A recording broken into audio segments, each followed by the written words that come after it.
Assalamualaikum warahmatullahi wabarakatuh. Selanjutnya kita masuk ke part 2 yaitu katabolisme atau degradasi lipid. Nah, di sini pada bagan dapat kita lihat untuk metabolisme protein, karbohidrat dan lipid ini adalah saling keterkaitan. Nah, ini adalah yang warna oranye ini adalah jalur katabolisme dan yang warna hijau kebiruan adalah jalur anabolisme. Protein nanti akan dapat dipecah menjadi senyawa yang lebih sederhana yaitu asam amino.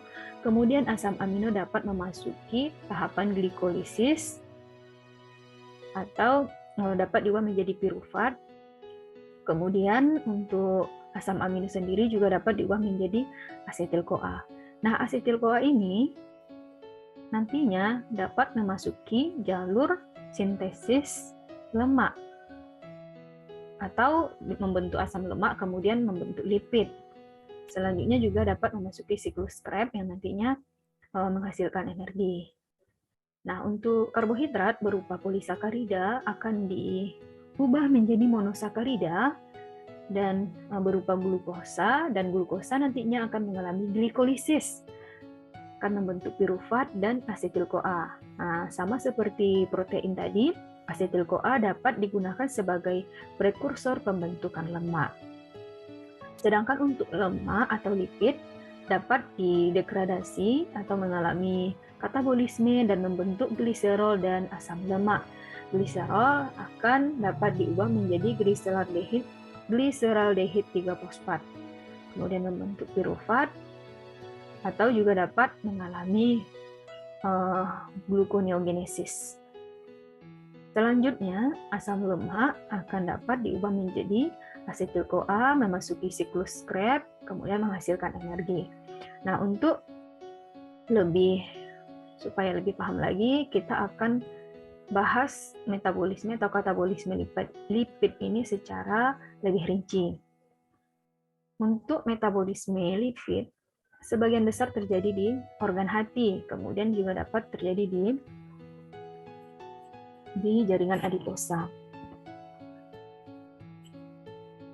Untuk katabolisme dapat kita lihat di sini berasal dari ini ada FLDL kemudian kilomikron. FLDL ini hasil dari sintesis lipid yang terjadi pada hati. Kemudian kilomikron berasal dari intestin. Dengan bantuan atau dikatalisis oleh enzim lipoprotein lipase dan dipengaruhi oleh hormon insulin, nantinya FLDL ataupun kilomikron akan dipecah membentuk asam lemak bebas dan gliserol yang dibawa ke jaringan adiposa, di mana asam lemak bebas ini nanti akan diubah menjadi triasilgliserol. Nah, triasilgliserol ini adalah bentuk dari asam lemak yang disimpan di jaringan adiposa. Kemudian triasilgliserol nantinya akan dapat dipecah kembali membentuk asam lemak bebas yang dipengaruhi oleh hormon seperti epinefrin, norepinefrin, dan glukagon. Kemudian asam lemak bebas yang dihasilkan akan dikeluarkan dari jaringan adiposa. Di dalam darah dia akan berikatan dengan protein darah berupa albumin, dan setelah terbentuk ikatan kompleks antara asam lemak dan albumin akan dibawa ke hepatosit dalam organ hati. Nah, di dalam hepatosit asam lemak ini nanti akan terputus ikatannya dengan albumin sehingga terbentuklah asam lemak bebas kembali. Kemudian asam lemak ini akan berikatan dengan koenzim A dengan bantuan ATP dan dikatalisis oleh asam lemak koenzim A ligase sehingga akan terbentuklah asil-CoA. Nah, asil-CoA ini nanti akan memasuki mitokondria. Nah, di dalam mitokondria akan terjadilah degradasi yang disebut dengan reaksi beta oksidasi. Kemudian asil-CoA akan diubah menjadi asetil-CoA, kemudian asetil-CoA akan diubah menjadi sitrat, kemudian kelebihan dari asetil-CoA ini akan diubah menjadi badan keton, di mana gunanya adalah sebagai suplai energi untuk jaringan yang lainnya. Sedangkan sitrat nantinya akan memasuki jalur sintesis lemak atau lipid. Untuk sintesis lemak ini, prekursor utamanya berasal dari tahapan glikolisis atau degradasi glukosa, di mana tahapan glikolisis nantinya akan menghasilkan asetil-CoA. Dan begitu juga dengan degradasi asam amino juga akan menghasilkan asetil-CoA. Nah, asetil-CoA nanti dengan bantuan atau dikatalisis oleh enzim asetil-CoA karboksilase, kemudian dipengaruhi oleh hormon insulin dan memerlukan ATP di dalam reaksi ini, sehingga nanti akan terbentuklah malonyl-CoA. Malonyl-CoA akan diubah menjadi palmitat, di mana enzim yang berperan di sini adalah asam lemak sintase. Kemudian reaksi yang terjadi selama proses pembentukan palmitat itu terjadi sebanyak 7 kali. Setiap reaksi nantinya akan menghasilkan satu CO2. Palmitat nanti akan diubah menjadi asam lemak jenuh dan asam lemak tidak jenuh. Kemudian akan dibentuk asil-CoA. Nah, asil-CoA inilah nanti akan mengalami biosintesis lipid. Nah, terbentuklah triasilgliserol. Nah, triasilgliserol nanti akan dibawa ke pembuluh darah dan dibawa ke jaringan lainnya. Di sini dapat kita lihat reaksi beta oksidasi atau degradasi asam lemak yang terjadi pada mitokondria, di mana proses utama dari reaksi beta oksidasi ada 4. Yang pertama adalah dehidrogenasi, kemudian hidratasi, dehidrogenasi, dan tiolisis. Nah, untuk tahap 1, yaitu reaksi dehidrogenasi atau oksidasi, sini dapat kita lihat asil-CoA yang ada pada sitoplasma nantinya akan dibawa ke mitokondria. Di mitokondria akan mengalami reaksi beta oksidasi.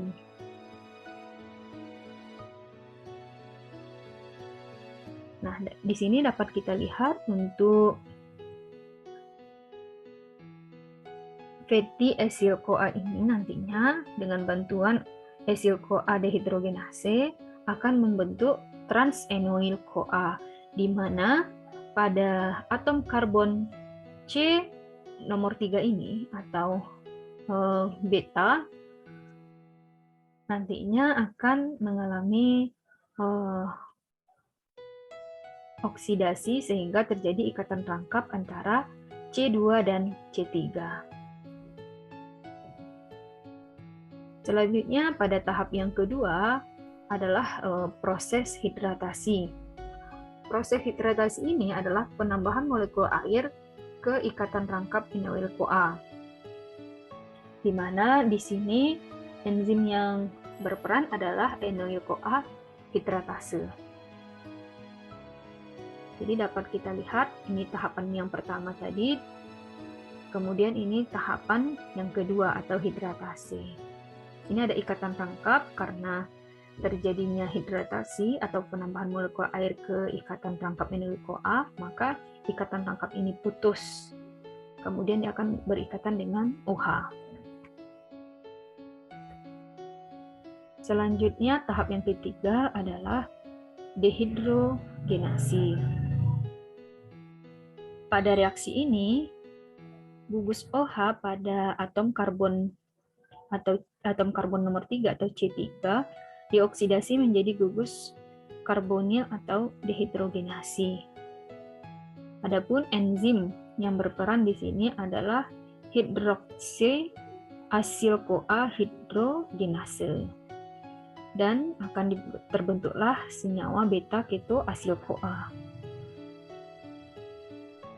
Kemudian langkah yang keempat yaitu tiolisis. Keto asil-CoA tadi dipecah oleh hasil transferase menjadi asetil-CoA dan asil-CoA yang disingkat dengan 2 atom C.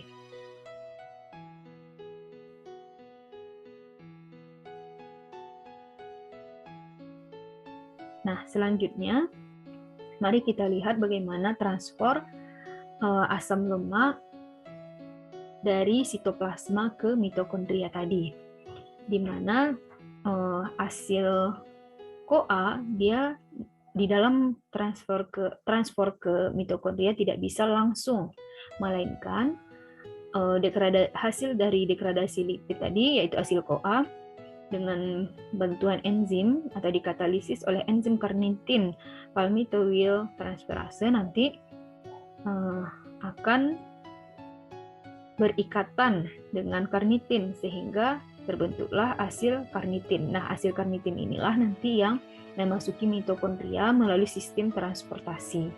Nah, asil karnitin di dalam mitokondria dengan bantuan enzim atau dikatalisis oleh enzim karnitin palmitoyl transferase, maka akan dipecah lagi menjadi asil CoA dan karnitin. Nah, asil CoA ini di dalam mitokondria akan memasuki reaksi beta oksidasi.